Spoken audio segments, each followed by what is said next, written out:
banyakin ibadahnya. Kenapa? Karena kalau kita bicara dua hal tadi Bapak Ibu sekalian, dua hal berkaitan dengan manusia. Kita lihat manusia itu sebagai dua sisi yang berbeda. Yang pertama dari sisi kolbu atau imannya atau jiwanya. Ya, yang kedua secara fisiknya. Nah ini dua hal yang berbeda. Jadi apa tuh namanya, si kolbu, jiwa, imannya tadi itu justru dia nggak usah banyak-banyak makan. Dia nggak perlu banyak makan. Tapi kalau justru malah fisik, dia makan tapi jangan berlebihan. Mau makan gula pasir, makalah, tapi jangan berlebihan.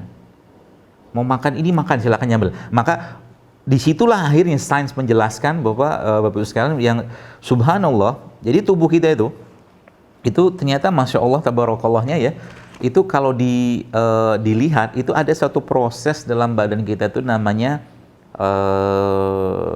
apa tuh?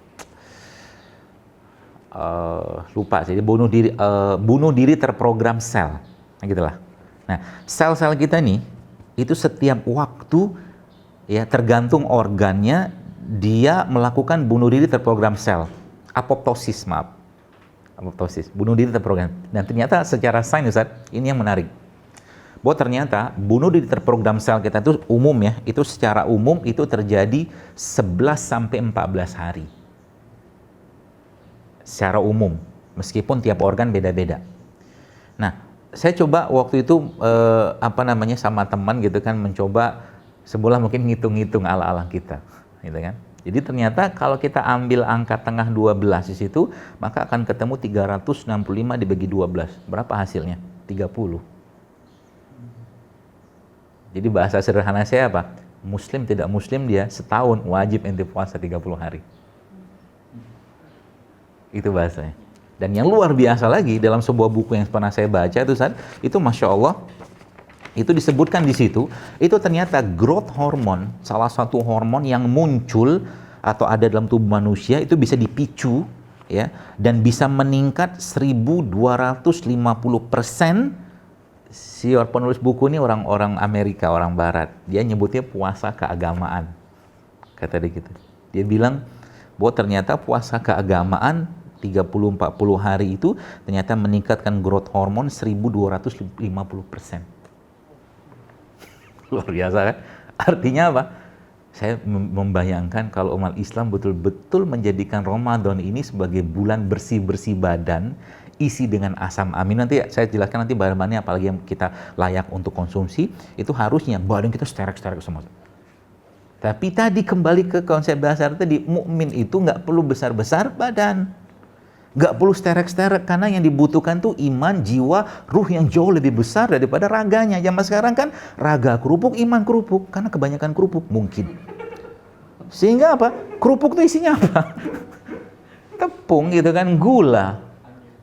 11 bulan makan gula.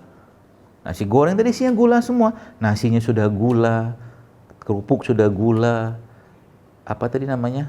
Telur ya. Telur itu kan protein. Digoreng pada suhu 70 derajat Celcius seperti itu, atau mungkin gorengan gitu, sudah rusak proteinnya. Makan apa terus kita itu? Makan rasa. Coba. Hanya makan rasa. Kenapa? Karena mengutamakan hawa nafsu. Gitu aja. Akhirnya apa? Ibarat kata mobil lah gitu kan. Karburatornya udah keluar asap, wiper sudah mulai krak-krok, mobil apa dia punya, pintu dibuka tuh kertak, begitu badan kita kan ngasih tanda susah tidur, BAB susah, kencing nggak selesai, baperan terus. Itu tanda Ustaz. Karena tadi makanan itu mempengaruhi mood. Kenapa disebutkan Nabi talbinah itu menenangkan hati? Itu Masya Allah ya. Talbinah itu tepung padahal. Tepung tuh bagus dikonsumsi, asal jangan tepung terigu. Semua yang Allah ciptakan, semua pasti dalam keadaan yang utuh dan sempurna. Kalau dikonsumsi terpisah-pisah, nggak sehat lagi dia. Makanya talbinah kata Nabi, menenangkan hati, menenteramkan jiwa. Coba makan tepung, gandum, bisa kayak begitu. Seperti itu. Ya. Jadi itu dia bilang begitu, kata berarti 30 hari Ramadan tuh harusnya menjadi bulan bersih-bersih badan. Bagaimana caranya kita mentadaburi ayat tadi, kata Ustaz kan, datanglah istri-istrimu, kata Allah kan begitu kan. Maka Ibnu Abbas yang pernah saya baca Ustaz, itu ternyata ba'da beliau buka iftar gitu kan di masjid, sholat, balik lagi ke rumah langsung jima sama istrinya. Langsung ditanamin tuh ladangnya. Gitu, Ustaz. Ibnu Umar ya, Ibnu Umar ya. Langsung ditanami ladangnya. Dan harus dilakukan dalam keadaan yang bahagia. Maka puasa itu harus bahagia. Jadi kalau ada orang nggak puasa nggak bahagia, nggak benar puasanya. Kok saya lagi puasa kok baperan ya? Berarti Anda niatnya mungkin nggak jelas. Gitu loh. Karena kebahagiaan yang muncul pada diri seseorang pasti akan mempengaruhi fisik. Fisik pasti pengaruh fisik. Jadi kalau dia nggak bahagia, tensinya bisa naik, gula darah bisa naik. Coba aja kalau nggak percaya. Ya. Jadi jangan suka-suka lihat. Jadi panca indera tuh jangan yang aneh-aneh lah gitu kan. Lihat yang benar-benar aja lah seperti itu.